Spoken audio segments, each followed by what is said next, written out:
గారి యొక్క వర్ధంతి సందర్భంగా ఈ సమావేశానికి వచ్చినటువంటి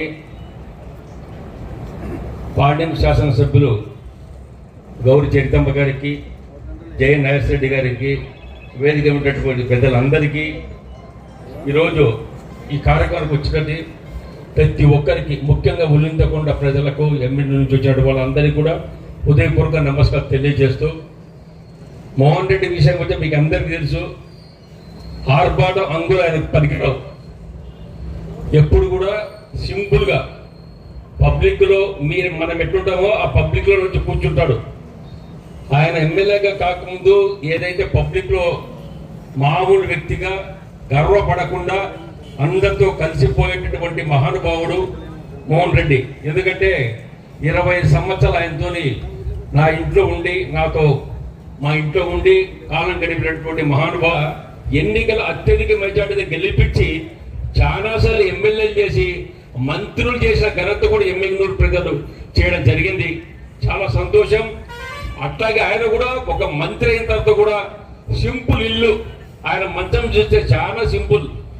ఎందుకు నీవు ఎమ్మెల్యేలు ఇల్లు కట్టించుకోలేదంటే నాకు వద్దు, ప్రజలే నాకు ఇల్లు, ప్రజలే నాకు దేవుడు అని ఎన్నోసార్లు చెప్పాడు.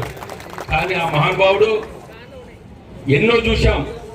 ఉత్తరంతరాలు పన్నిన ఏమి చేసినా ఎమ్మిగనూరు నియోజకవర్గంలో ఏ మండలం చూసినా మెజార్టీ. అక్కడ ఉన్నటువంటి నాయకులను కూడా మామూలుగా ఉన్న నాయకులను మామూలుగా హీరో చేసేసాడు. ఆయన చరిత్ర సృష్టించాడు. ఎమ్మిగనూరులో ఏ ఒక్కరు చూసినా ఈరోజు మోహన్ రెడ్డి లేకున్నా ఇప్పటి కూడా దైవ సమానంగా చూసుకున్నటువంటి ఎమ్మిగనూరు పెద్దలు చాలా మంది ఉన్నారు. ఎక్కడిపైన ఆయనే తలుచుకుంటారు. ఎందుకంటే ఆయన ముఖ్యంగా ఆయన బాగుండేది కాదు, నాకు సాయం చేసి తను నమ్ముకున్నటువంటి కార్యకర్తలు, నాయకులు ఎంతో మంది ఉన్నారు. వాళ్ళను మనం కాపాడాలి.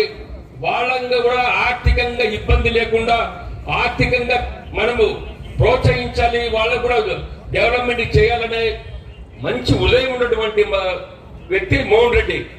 మరి ఎన్నో చూశాం, ఎన్నో ఎన్నికలు చూశాడు.